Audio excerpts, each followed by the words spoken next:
mynews.studio.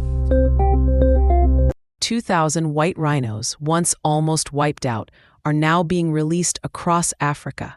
Could this be a turning point for conservation? Today is October 19th, 2025. This project is one of the largest efforts to return animals to the wild that we've ever seen. 2,000 southern white rhinos, all bred in captivity, are being released into protected areas across Africa. What makes this so significant? It's significant because southern white rhinos have faced decades of threats, mainly from poaching and losing their habitat. 100 years ago, there were only a few hundred left in the wild. Now, African Parks, a conservation organization, is moving these rhinos from a private breeding center to well-managed reserves. The aim is to rebuild their numbers and restore their ecological role. How does African Parks plan to protect these rhinos from the same dangers that nearly wiped them out before? Poaching is still a big issue, isn't it? It is, yes. That's why these rhinos are only released into areas with a strong track record, meaning robust anti-poaching teams, advanced monitoring technology, and rangers who know the land well. They also work closely with local communities. That's crucial.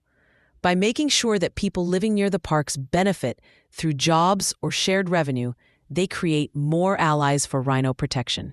So the communities nearby are actually part of protecting the rhinos now? Exactly. In some places, local landowners and community trusts have become direct partners in running these reserves. For instance, in KwaZulu-Natal, 2 community trusts, Makasa and Mukubakazi, are helping manage new rhino populations. In return, they receive a portion of tourism revenue and investment in things like schools and health clinics. When local people have a stake, it's less likely they'll tolerate poaching. That makes sense. But what about the genetics of these rhinos? If you split up 2,000 animals into smaller groups, is there a risk of inbreeding or other health problems? Yes, and that's something African Parks is watching closely. They're setting up around 20 separate groups, each with at least 50 rhinos. That's about the minimum needed to keep genetic diversity and avoid inbreeding.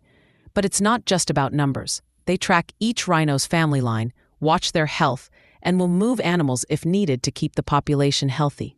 It's a careful process, and there are risks, especially since these rhinos are coming from captivity. Vets and geneticists are involved for regular checks. It sounds like a huge logistical effort just to move and keep track of so many rhinos across different countries.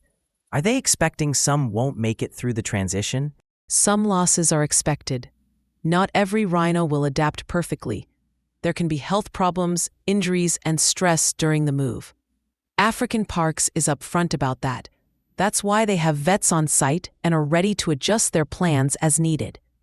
The hope is that enough rhinos will thrive to rebuild strong, self-sustaining populations over time.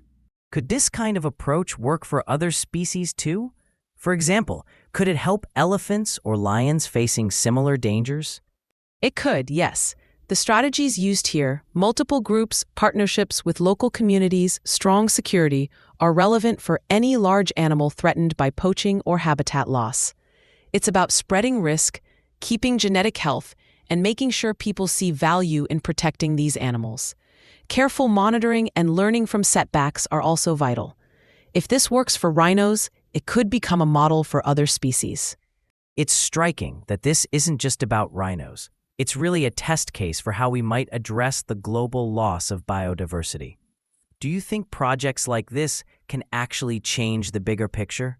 It won't solve everything, but it does show what can happen when science, collaboration, and community involvement come together. The fact that rhino numbers are finally starting to recover after years of decline is proof that focused action can work. It's a rare positive story in conservation, and maybe a sign of what's possible for other species if we keep learning and improving. So, just to recap, 2,000 white rhinos released across Africa, protected through partnerships between conservationists and local communities, and with close attention to genetics and health. It's a massive effort to bring back a key species and restore ecosystems. And it's a reminder that conservation isn't just about animals. It's about people, science, and making long-term commitments. Thanks for joining us as we unpacked this important moment in conservation. Thank you for listening. This episode was produced by mynews.studio. Give it a try for free.